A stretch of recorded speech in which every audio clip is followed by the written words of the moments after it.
The life and sad ending of George Raft. George Raft was born in Hell's Kitchen, New York City, to a family of German descent, the son of Eva, née Glockner, a German immigrant, and Conrad Raft, who was born in Massachusetts to German immigrant parents.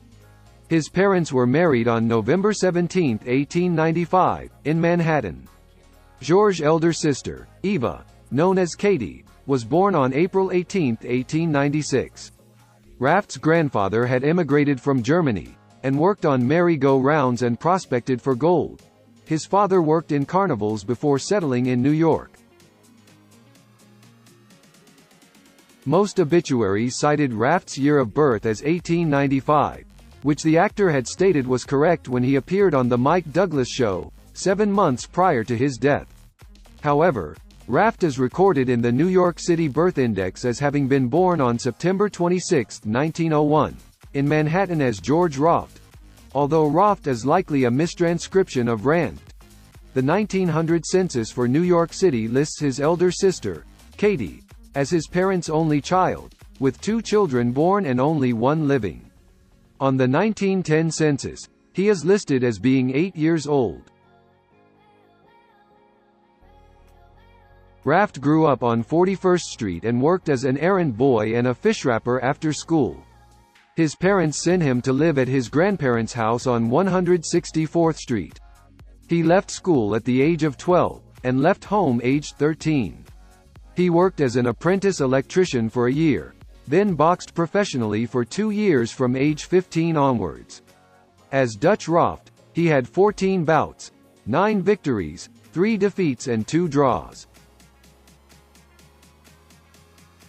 He played minor league baseball, reportedly with Springfield of the Eastern League, as a utility outfielder with pitching aspirations. However, his batting was poor and he was dropped. "I was just trying to find something that I liked that would make me a living," said Raft later. "I saw guys fighting, so I fought. I saw guys playing ball, so I played ball. Then I saw guys dancing, and getting paid for it." Raft had been taught how to dance by his mother and had danced at outdoor amusement parks and carnivals with his parents. Following his baseball career, he began working as a taxi dancer in the poorer sections of New York. At first he struggled financially, but then he won a Charleston competition and was launched professionally. He started doing exhibition dances in the afternoon at Healy's, Murray's, Rector's and Churchill's in New York. He then started working in New York City nightclubs, often in the same venues as Rudolph Valentino before Valentino became a movie actor.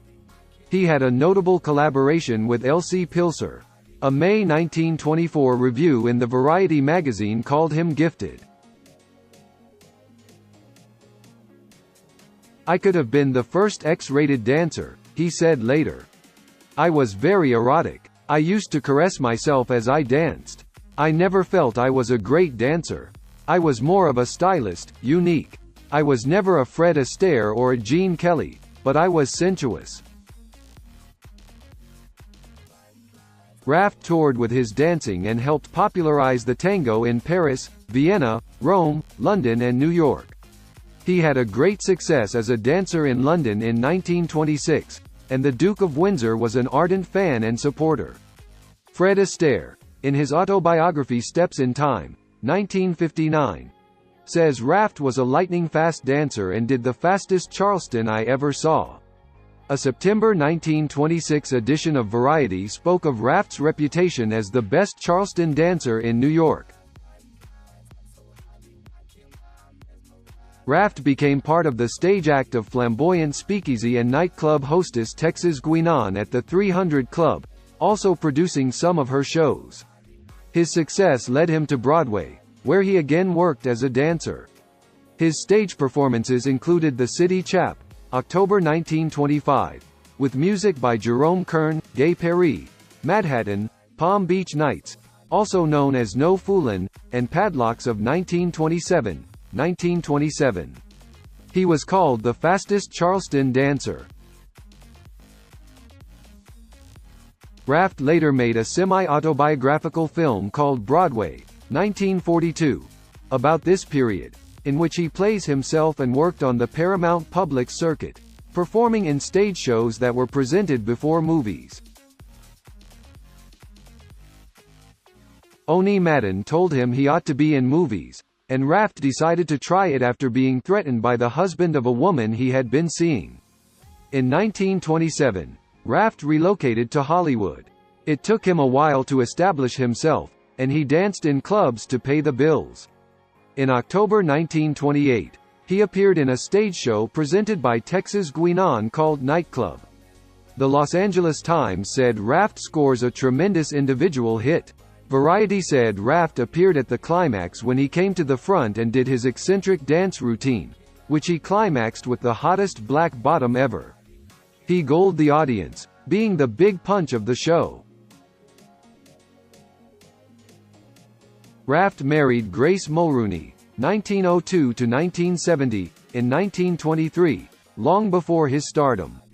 The pair separated soon thereafter, but the devoutly Catholic Mulrooney refused to grant a divorce, and Raft officially remained married to her and continued to support her, until her death in 1970.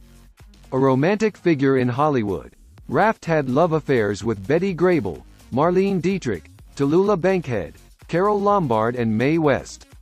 He stated publicly that he wanted to marry Norma Shearer, with whom he had a long romance, but his wife's refusal to allow a divorce eventually caused Shearer to end the affair. Raft died from emphysema at the age of 85 in Los Angeles, on November 24, 1980. Raft left behind no will. His estate consisted of a $10,000 insurance policy and some furniture. In the last years of his life he had mainly lived on $800 a month, a combination of Social Security and his pension.